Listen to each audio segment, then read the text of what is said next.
দেশীয় উৎপাদিত অকটেন নিচ্ছে না সরকার। দেশীয় কোম্পানিগুলো ট্যাঙ্কারে পেট্রোল ও অকটেন উপচে পড়লেও তা গ্রহণ করছে না সরকারি সংস্থা বাংলাদেশ পেট্রোলিয়াম কর্পোরেশন বিপিসি। ফলে একদিকে পাম্পে দীর্ঘ লাইন, অন্যদিকে উৎপাদনকারী প্রতিষ্ঠানে তেল জমে থাকার দ্বৈত পরিস্থিতি তৈরি হয়েছে।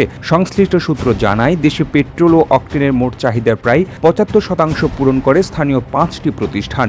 এর মধ্যে 4টি বেসরকারি ও একটি সরকারি। প্রতি মাসে দেশে প্রায় ৭৫,০০০ টন পেট্রোল ও অকটেনের প্রয়োজন হয়। এরই মধ্যে প্রায় ৪০ থেকে ৪৫% সরবরাহ করে বেসরকারি প্রতিষ্ঠান সুপার পেট্রোকেমিক্যাল পিএলসি, যা দেশের সবচেয়ে বড় সরবরাহকারী। তবে অভিযোগ উঠেছে, বিপিসি গত ৮ এপ্রিল প্রতিষ্ঠানটিকে চিঠি দিয়ে তাদের কাছ থেকে তেল গ্রহণে অস্বীকৃতি জানিয়েছে।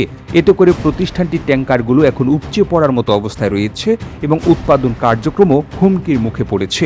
মন্ত্রণালয়ের একটি সূত্র জানায়, দেশের বিভিন্ন পাম্পে ১ থেকে ২ কিলোমিটার পর্যন্ত লাইন তৈরি হওয়া এবং সাধারণ মানুষের ভোগান্তির বিষয়টি নিয়ে প্রধানমন্ত্রী তারেক রহমান একাধিক বৈঠক করেছেন। তিনি পরিস্থিতি নিয়ন্ত্রণে প্রয়োজনীয় নির্দেশনা দিয়েছেন এবং জ্বালানি খাতে কোনো অব্যবস্থাপনা রয়েছে কিনা তা খতিয়ে দেখার নির্দেশও দিয়েছেন। এদিকে দেশে অকটেন মজুদের সক্ষমতা প্রায় ৫৩,০০০ টন হলেও বর্তমানে মজুদ রয়েছে প্রায় ৫৫,০০০ টন। এরই মধ্যে ১০ এপ্রিল ৩৭,০০০ টন অকটেন নিয়ে একটি জাহাজ আসায় বিপিসি আরও চাপের মধ্যে পড়েছে বলে জানা গেছে। সুপার পেট্রোকেমিক্যালের প্রধান নির্বাহী কর্মকর্তা প্রণব কুমার সাহা ১৬ এপ্রিল বিপিসির চেয়ারম্যানকে পাঠানো এক চিঠিতে উদ্বেগ প্রকাশ করেন। তিনি জানান, ৫ এপ্রিলের বৈঠকে ৩৭,০০০ টন পেট্রোল, অকটেন এবং ৫,০০০ টন ডিজেল সরবরাহের জন্য তাদের প্রস্তুত থাকতে বলা হয়েছিল। সে অনুযায়ী প্রস্তুতিও নেওয়া হয়, কিন্তু ৮ এপ্রিল থেকে বিতরণ কোম্পানিগুলো তেল নেওয়া বন্ধ করে দেয়। তিনি আরও বলেন, ফেব্রুয়ারিতে একটি জাহাজ আসার পরেও বিপিসি প্রতিশ্রুতি অনুযায়ী তেল গ্রহণ করেনি, যার ফলে মার্চে উৎপাদন বন্ধ রাখতে হয়েছিল। ২০ এপ্রিল কাঁচামাল নিয়ে আরেকটি জাহাজ আসার কথা রয়েছে, কিন্তু ট্যাঙ্ক খালি না হলে উৎপাদন চালিয়ে যাওয়া কঠিন হবে।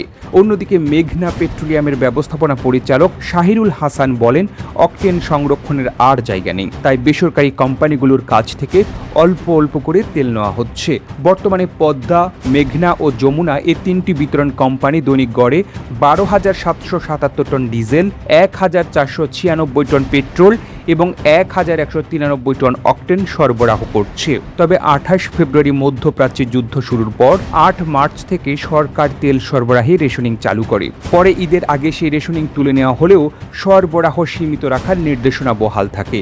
সরকারি কর্মকর্তারা মনে করছেন, সরবরাহ সীমিত থাকার কারণে বাজারে আতঙ্ক ও মজুতদারি প্রবণতা বেড়েছে, যার ফলে পাম্পে দীর্ঘ লাইন দেখা যাচ্ছে।